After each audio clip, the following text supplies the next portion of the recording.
Alright, hello, greetings and welcome everyone to this video, my first bit of Switch 2 content where I will take out the Switch 2 Pro controller, I will disassemble it, and then I will see what kind of technology they are using for their joysticks, for their thumb sticks, and we'll find out for certain whether or not it is likely to drift.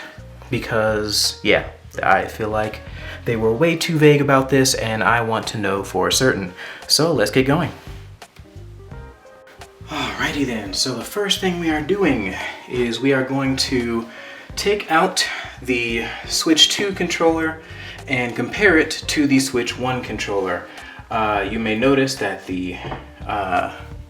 my proximity to the camera is a little weird. I'm off to the side.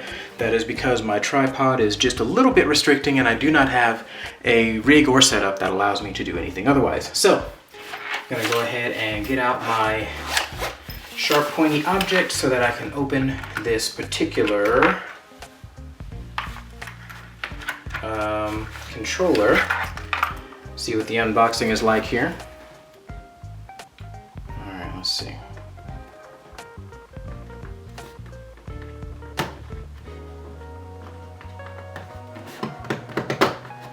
We got that side, and then we got that side. Cool. I know that's not what that tool is used for. Please don't crucify me too much in the comments. Ooh.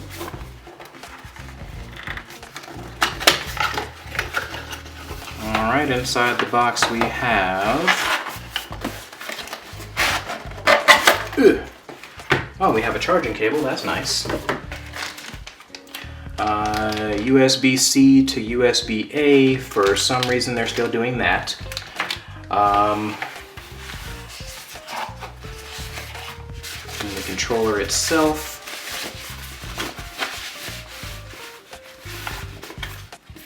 Alright, well, it doesn't feel too different. It's not too different in size either. Yeah, no, not bad. I am a fan so far of the aesthetic of the controller. Let's see. Oh yeah. There is a huge difference in sound. I'm just gonna go ahead and ASMR this really quick.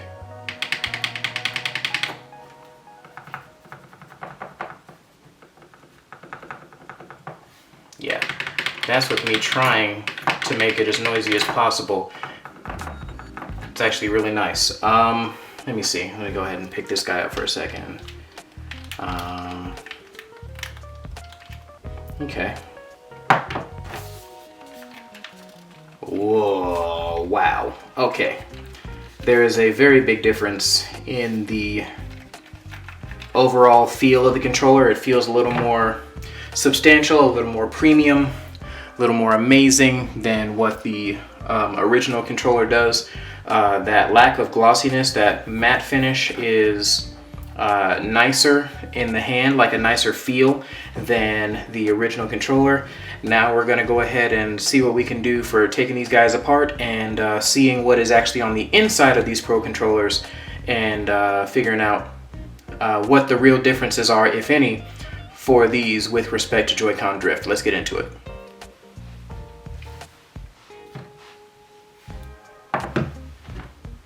So for disassembling the original Switch Pro controller, you need to start down here at the bottom with these Phillips head screws.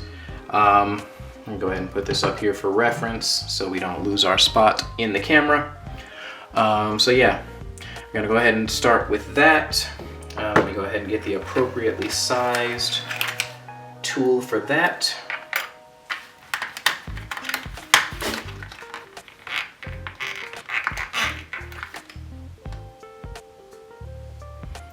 For reference, I use a size 0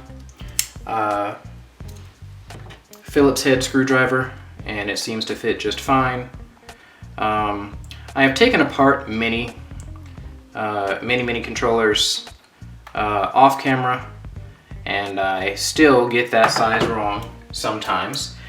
Well, my goodness, it was actually a size smaller, so it's a 00 that we need here. We'll get this right eventually. All right, so take your 00 Phillips head and unscrew this thing. Let's go ahead and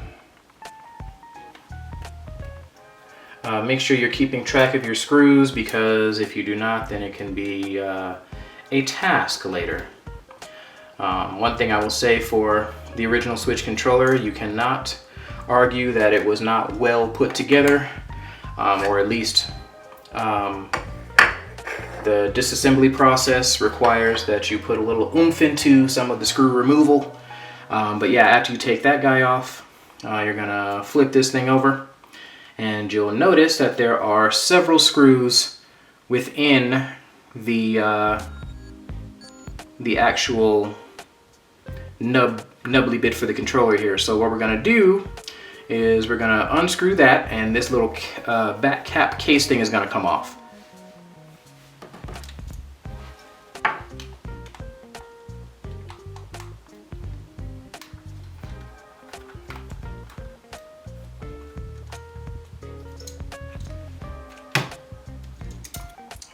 Come on now. All of this is done with the 00.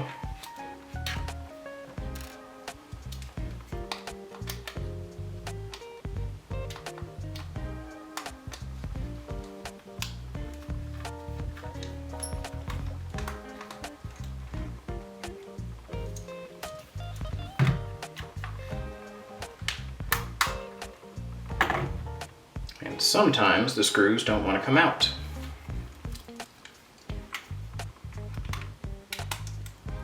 Well, most times the screws don't want to come out.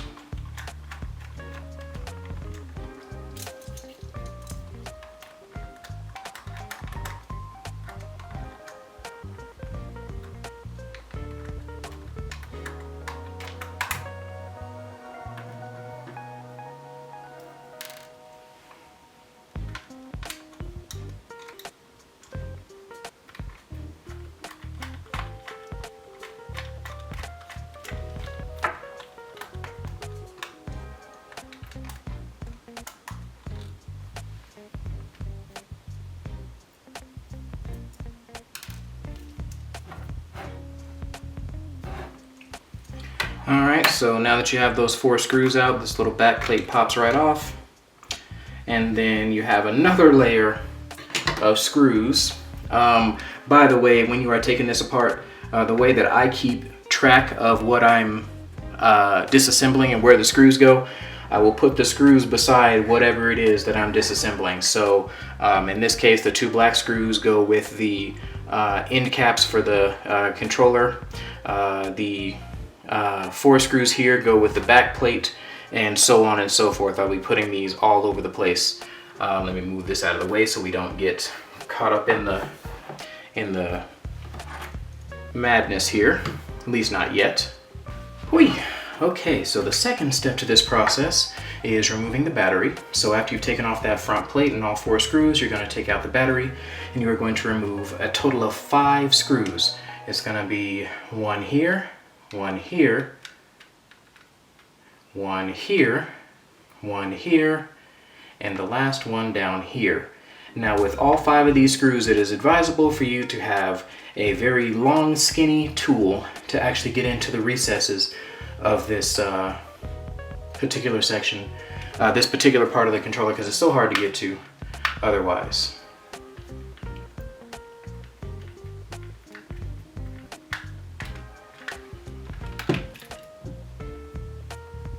That's 1 down. Sorry, that's 4 down. I took out the other 3 before I realized that I wasn't recording anymore, so that part of the process you will not get to see.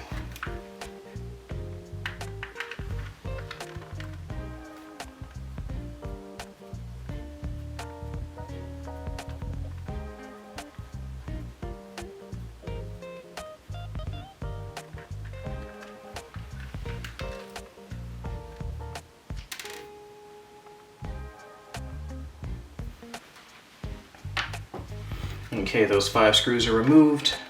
So again, this section should just pop right off, like so. Now it'll open up like a clamshell from that point on. And you see there's a ribbon cable there. It is a very important ribbon cable. Please do not break that ribbon cable. But yeah, go ahead and use, one moment here. You can use either a set of tweezers, or you can use one of these fellas right here, this prying tool, to go ahead and pop off this little black bracket, and it should come out fairly easily. Please note that if you damage this ribbon cable in any way, you no longer have a controller and you gotta buy a new one. So please be very careful with that. Anyway, put this up here with the screws that go with it. And then this is what we're actually looking for, the nitty gritty. If you take off the caps for the controller thumbsticks, you can see this mechanism here. You can see that it has like little rubber bands in here basically, and it moves in here and slides around. Something to do with this mechanism, whether it be the number of rubber bands or whatever, causes Joy-Con drift. I do not know what it is, but I do know that if they haven't made any substantial changes between this one and the second iteration, the Pro 2, Switch 2 Pro controller, then we are probably going to end up having the same issues that we had for the Switch 1 in the Switch 2 controller. The entire point of this video is me figuring out whether or not that will be the case. So I'm going to go ahead and set this to the side after reassembling it, and then we're going to get into the Switch 2 controller and figure out what's going on there. Alright folks, so I have tried for the better part of an hour to take this thing apart with the tools that I have available, and I could not do so.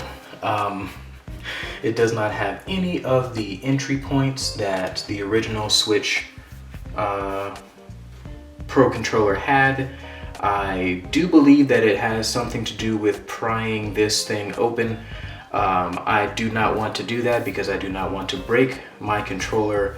I just got the darn thing, and it would be very sad if it were to be unceremoniously destroyed just because I did not have the right tools. So I think I will go ahead and end this video by saying very simply that I certainly do hope that they have addressed this Joy-Con drifting issue, because if they have not, it is going to be a heck of a lot harder to fix.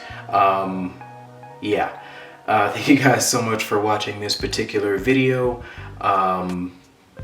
Yeah, take your time with your Switch and be nice to it, because we do not know yet if this thing is going to start failing the same way that other Joy-Cons and Switch controllers have in the past. So yeah, man, hope you enjoyed this video and have a great rest of your day.